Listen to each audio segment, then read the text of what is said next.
Hello everyone, welcome to my channel. My name is HUMNA and I've been a practicing artist for many years now.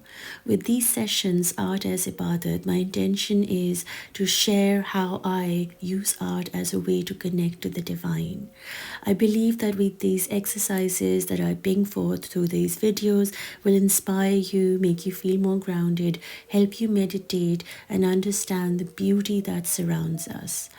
In today's video, we will be working with the idea of capturing the form.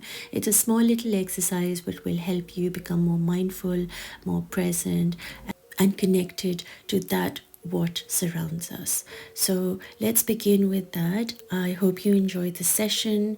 And if this is your first time, don't forget to subscribe, share, and like to be updated for when my next video comes up.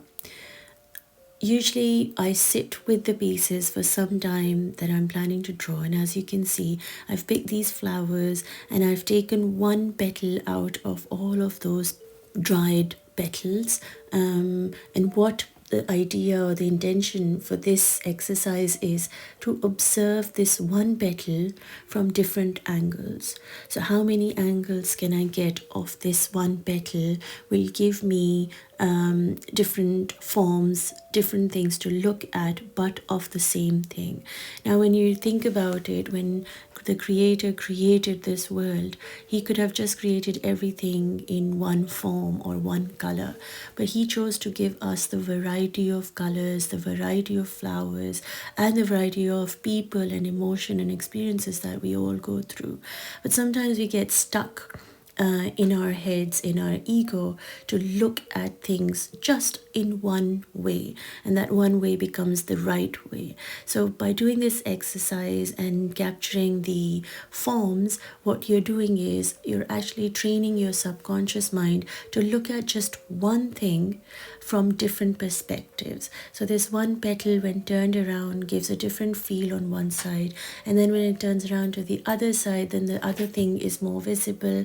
So this really helps us to navigate through life, becoming more accepting towards different people's opinions, or being able to see a situation from different angles. I always start creating the pieces with pencil because pencils are erasable, they are softer, they are much kinder on a sheet of paper, and you can play a lot more with them. So if you're choosing to use something else, please go ahead and do so. But for me, as I personally like pencils, that's what I started with. Now with every petal that I'll start inking, I will erase the pencil lines just to make them a little less visible, because of course, as much as we are following the form and we're observing the form and trying to understand the shape and the angles and the softness and where the straight line is and where the wavy line is and all that, it is also important to allow yourself to have a freedom of keeping it lighter, and that way you're not restricted by the boundary, but yet in your mind you have this understanding that there is a line that exists. So it's just a kinder approach towards your creative process, and at some point where you would like to spill out of the form, then you can do so. As you see in this exercise, I would highly recommend, if you try to follow the shape of the outer line, taking that inside. So once you start with the outline, you start using that outline as your main mark and then bringing it inwards to fill the space in between. Now, because the forms are so contrasting, the angles of the petals, if you can see on the screen, are one's going upwards, one's turning towards the right, one's going towards the left, and there is so much happening in that one space. You want to keep the elements that you're going to fill the spaces with minimum. So I'm just using circles and lines because I'm feeling like that's That's how the shapes will stand out on their own, and every petal I'm bringing in a new color. With the colors, of course, everybody has their own personal choices, and as we're always following our intuition when it comes to color, it's of course your choice. But for me, in this exercise, as I said, the forms are so contrasting, right, left, up, down. There's so much movement happening. I chose to use, or I was basically guided to use, the family tones. So I'm using all the tones of fire. And that could also be that when you look at the shape that has come out of the petal, I am feeling more fiery, more alive, more movement. There's a sense of warmth in the piece that comes through. So I'm just going with that and trying to use all the warm colors that are available in my inks. Just in case you guys want to know the name of the inks that I'm using, I'm a big fan of Ecoline. They are absolutely beautiful. They never clog my pen and they really flow nicely. So they're great for washes also, and very intricate lines.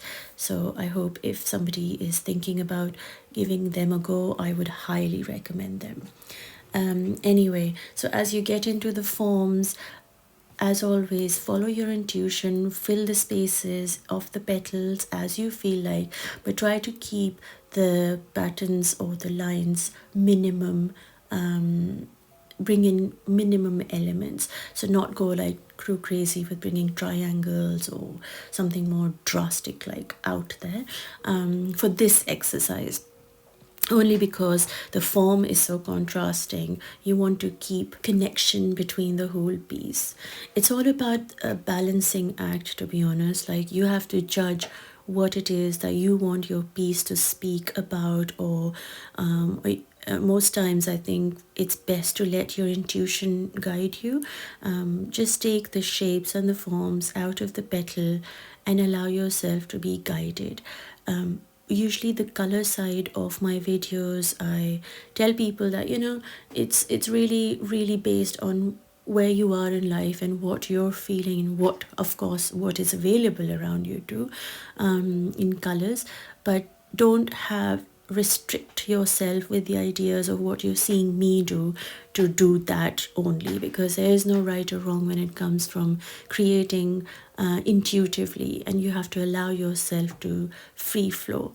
The only thing in this exercise that is really magical is learning to look at something through different perspectives and bringing it all together to understand and to train your mind that no matter how many perspectives you do get, the only thing that is happening by you gaining these perspectives or visions or understanding is your own growth.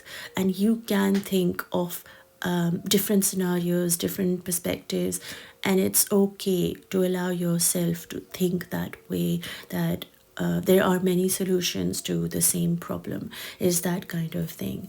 I believe that in nature there are things around us that teach us on daily basis as to what and how we can learn from them and improve our lives. So if you think about it, this petal at one time would have been inside a bud which was curled inwards. Then as it grew, it became fresher and blooming. So it must have actually gone outwards. It must have grown to be outwards, to be bigger, to be rising, to be in this blooming phase. And then as I'm drawing it today in this form, it's all dried and curled up and back to turning inwards, because it's on its journey back to the earth. So these are little things that make us understand that we might actually, when we're growing up, we have a different perspective in life. As we're growing further and with experiences and people coming into our lives and our soul expanding happening, our energy shifts happening, we change the way we look at things. And just because you looked at something when you were little and it gave you a certain kind of joy, and it's not giving you that kind of joy today, it really isn't that you're not changing or you're changing too fast. Basically what's happening is that you are allowing yourself to grow, to accept yourself, to be able to see yourself with all that you are, and allowing yourself to change, because everything in nature is about changing, it's about evolving, it's about growth and also acceptance. So just because a flower is dry doesn't mean that you can't see the beauty in it. So at every stage of your life, you can see different perspectives, different ways of seeing beauty, and channel them through in your life. I hope this helps and gives you some vision and clarity, and allow yourself to be inspired to create your own artwork and ponder on these thoughts. Thank you so much for watching. Do like, share, and subscribe. If you know somebody who would like to learn how to do art, please share this with them and allow them to also feel inspired. I'll see you guys in my next video. Till then, have a lovely day, everybody.